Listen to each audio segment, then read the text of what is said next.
Magandang araw no sa inyong lahat mga magulang, kapatid, kaibigan, kababayan. Magandang araw sa inyong lahat no. So ako po'y magla-live muli no.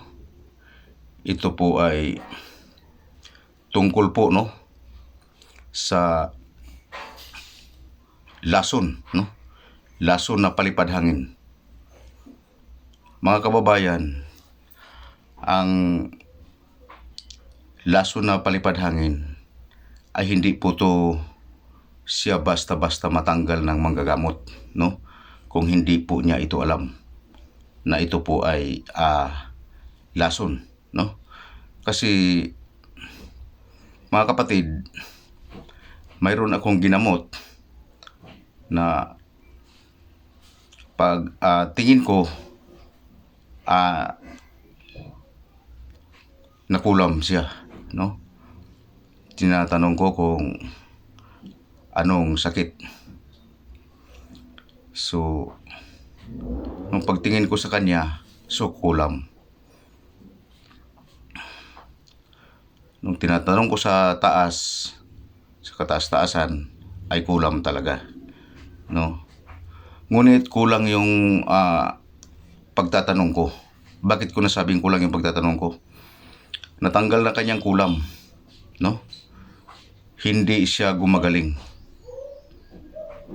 Hindi talaga siya gumagaling, tanggal na ang kanyang kulam. So nung natanggal na ang kanyang kulam, doon na po ako panatag, kasi nga siya ay hirap no, hirap na hirap siya. Ngayon, ang pinagtaka ko bakit hindi siya gumagaling no, dahil ito sa lason na palipad hangin no. So nung tanong ako uli no, tanong ako uli sa taas kung ano pa ang sakit no. So sinabi ng kataas-taasan na lason no, lason siya palipad hangin. Ito yung dati mga kapatid, nung sinasabi ko sa inyo na ang solusyon nitong mga ganito, Blue Alum. Nag-upload din naman ako ng Blue Alum dyan sa inyo dati. So ngunit pinagbabawal po yun ng dakilang ama no. So ngayon, ang lason mga kababayan, mga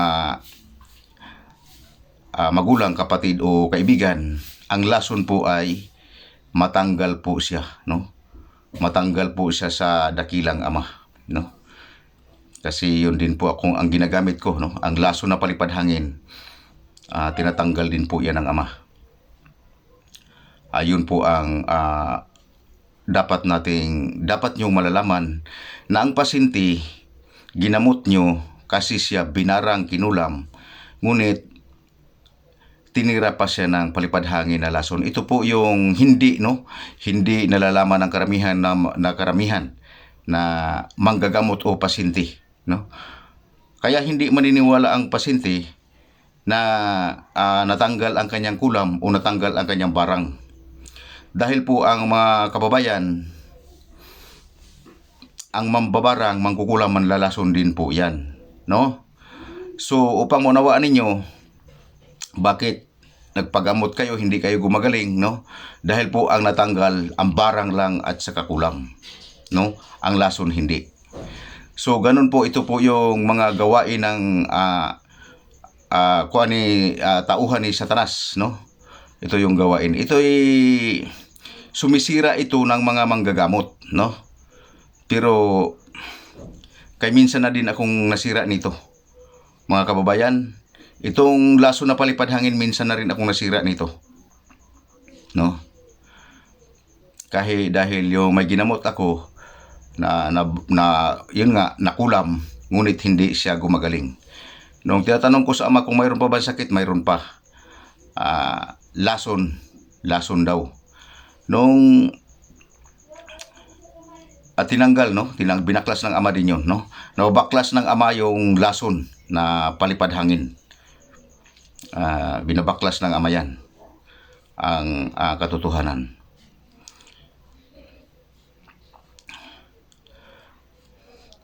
Dahil mga kababayan, ang lason, mas mabilis ito pumatay ng tao kaysa barang at saka kulam. Ang lason mas pinakamabilis. Dahil ang lason po na palipad hangin ay bumabara ito sa mga ugat o lahat ng ano. Kaya ang magiging sakit nito, ang ikakamatay nyo, ay kakamatay na isang taong may lason sa palipad hangin, ay ito yung sinasabi nilang magkaroon ng high blood atake, no? Heart attack. Ito yun, no? Ito yung sinasabi na magkaroon ka ng stroke, no?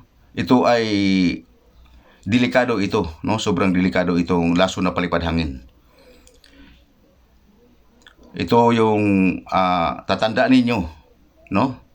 Mga kababayan, kung ginamot kayo ng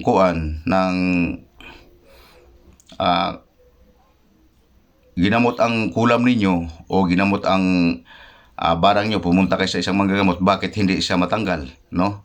Kung ang manggagamot ay wala siyang kaalaman, no? Wala siyang hindi siya binigyan ng ama ng karapatan na magtanong kung ano pang mga sakit, so hindi talaga niya ito matatanggal. Dahil ang mambabarang at mangkukulam, babarangin ka na, kukulamin ka pa, lalasunin ka pa ng palipad hangin. Ayun po ang katotohanan. Upang maunawaan nyo to, upang gumaling, no? Gumaling kayo, sabihin ko sa inyo, ang sana, no, ang mapuntahan yung manggagamot. Pero wala ho eh. Wala po talagang manggagamot.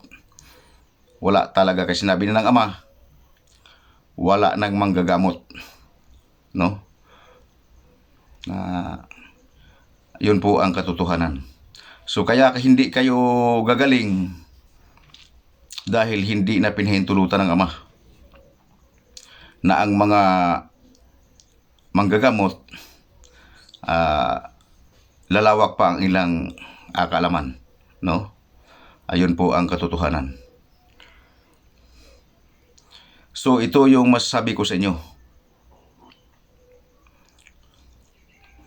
na matatanggal ko ito, o matatanggal to ng ama, no? Matatanggal to ng ama.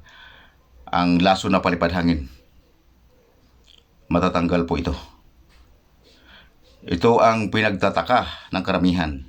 Nagamot na lahat-lahat, hindi gumagaling. So ito yung pinaka hindi mahuhuli ng mga manggagamot. Hindi po nila talaga ito mahuli. At saka hindi po ito basta-basta gamutin. Hindi po ito katulad ng kulam na magagamot na kuan. Wala kang aksyon dito, hindi ka gagaling, no? Ang pinaka-aksyon dito sa lason palipad hangin, hindi ito makukuha ng manggagamot. Ayun po ang katotohanan. Kaya hindi ito kulam, hindi ito barang, hindi ito makukuha ng mga manggagamot. Alam nyo kung bakit hindi sila nakasiguro kung anong sakit mo? Hindi sila nakasiguro manggagamot. Sa maraming manggagamot-gamutan dyan, hindi po talaga nila alam yan, no? So makukuha lang nila ito kung mayroon silang blue alum, no? Ipainom sa inyo. Kasi ang blue alum, pang self lang, pang sarili lang talaga yan, no? Hindi naman talaga yan pang ipainumin ka ng mga gamot. Kasi yan, nakakatakot yung blue alum inumin. Dehydrated ka dyan. Ang kuan ko dyan, ang payo ko sa inyo, sa pag-inom ng blue alum, ang pag-inom niyan, maghanda ka ng isang royal, no? Orange na maliit. Maliit lang, at saka 2 Skyflex. Kasi ang mangyayari sa inyo dito, suka tae kayo. Dehydrate talaga kayo rito. Basta uminom kayo nitong blue alum. 4 na beses kayo, kasi danas ko ito nung hindi pa pinagkalob ng ama itong yung kanyang kapangyarihan na mabaklas, no? Mabaklas sa pamagitan lang ng Diyos Ama. Salita ng Diyos Ama yan, mabaklas yung laso na palipad hangin. Kung wala kayong kung magsarili kayo, wag na kayo lumapit ng manggagamot, sarilihin nyo na, no? Uminom kayo ng blue alum, tapos kalahating kutsara, no, o 1/4 sa kutsara. Tunawin nyo sa baso, no, ng kuan na tubig, mainit na tubig, no. Maligamgam, sa maligamgam, tunawin nyo sa baso, kalahating basong tubig, at saka 1/4 na kutsara na kuan, blue alum. Tapos tunawin nyo, inumin nyo yan upang mabaklas itong sinasabing palipad hangin nga lason. Baklas po yan, no. So ganun po yan. Pero ang ngunit, napakahirap ito dahil 4 na beses ka mapabalik-balik sa CR, suka, tae. Yun po ang katotohanan, no? Pero kung mayroon kayong yung tawag nito, kung mayroon kayong pagkakataon, no, na tumawag, no, dito sa akin, o kaya mag-text, no, o kayo nang bahala kung paano nyo ako makontak. Basta yun ang sabihin ko sa inyo. Kahit na sinong saan sa ngayon nakarating na manggagamot, hindi kayo gumagaling, ito ay lason ito. Yun po ang katotohanan, mga kababayan, no? Ito'y sinasabi ko sa inyo, hindi simple itong lason na palipad hangin. Kaya ito yung bigla ka na lang ito. Sinasabi nilang namatay, inatake. Hindi po yan totoo. Lason po yan, no? Naipon sa katawan nyo ang lason na palipad hangin. Hindi po yan biro. Yan, mas mabilis po yan pumatay kaysa barang at saka kulam. Yun po ang katotohanan. So, mga kababayan, sana, no, maunawaan ninyo, no, ang lahat ng aking sinasabi. Dahil karamihan sa mga salita ko ay hindi mauunawaan. Hindi nyo talaga mauunawaan sa karamihan sa mga sinasabi ko. Dahil wala na akong karunungan na pangtao, no? Wala na akong masyadong karunungan na sa pangtao sa pangmundong ito. Yun po ang katotohanan. Kaya ang pinagkaloob ng Ama, ang karunungan ko ay nagmumula sa Kanya. Masasabi kong limited lang po ang karunungan kong nagmumula sa Ama, dahil po hindi na po kaya ng aking hanggang doon lang po yung aking capacity. Napakarami pa ang dapat ibibigay ang Ama, pero ang capacity ko ay hanggang doon lang, no? Pero ulitin ko sa inyo, masabi ko sa inyo na para sa akin, ang binigay ng Ama sobra-sobra na. Pero alam ko sa Kanya, hindi pa nga ako, no, naka 1/4 sa Kanya, naka kahit isang kuan lang, no, singlaki ng butil ng mustasa ang pinagkalob niya sa aking kapangyarihan. Wala pa nga sa ganun. Pero sa katotohanan, sabihin ko sa inyo, para sa akin napakalaki na. Dahil napakalaki na, dahil pinagkalob niya sa akin ang paano mabaklas ang kapangyarihan lahat ng kasamaan sa buong mundo, at pinagkaloob niya na lahat kung paano baklasin ang alam na, mga kapatid, alam nyo na yan. Kasi lahat ng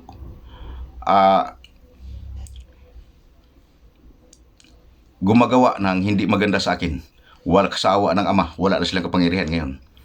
Oo, pilitin lamang ibabalik, baklas pa rin. So ganun po yun, sabihin ko sa inyo. So pakatandaan nyo po, wag nyong ibaliwala ang lason na palipad hangin, no? Kasi ito mas mabilis kumitil ng buhay ng tao, no?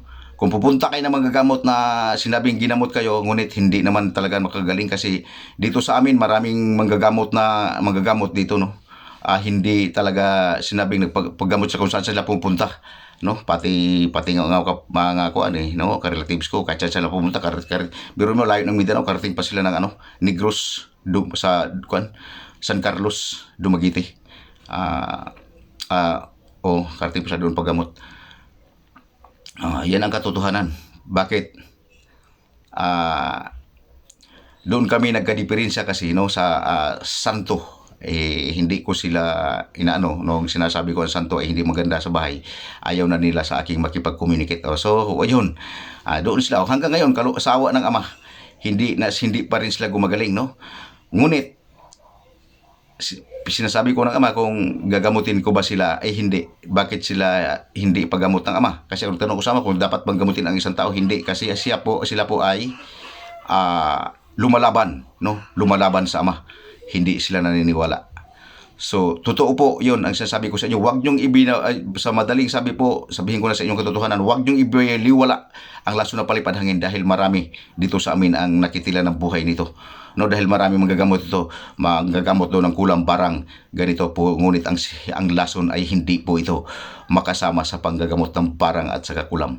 Is kuan po ito, ibang ano ito. Itong palipad hangin nga lason, iba po ang kuan ito. Ibang sakit po ito talaga. So, mga kapatid, kababayan, magulang, no, hanggang dito lang po. Basta ito po ang tandaan nyo, sasabi ko sa inyo. Ang laso na palipad hangin, huwag po kayong magtitiwala dyan. Huwag, dapat po magamot na kaagad yung laso na palipad hangin. Kaya hindi yan biro. Yun ang pumapatay ng napakaraming tao. Maraming salamat, no? Suportahan nyo ang channel ito. Kaya mayroon pa rin po tayong ibang tatalakayin, no, na tungkol pa rin sa lason. Itong lason na sasabi ko sa inyo, ito yung simple. Yung pamatay na lason na dapat magbantay kayo, isa sa susunod na episode, sasabihin ko po sa inyo ang sunod na lason na mas pinaka-deadly, no, pinaka-pamatay talaga, no, ikay mamatay 3 days lang. So yun po. Babay na po.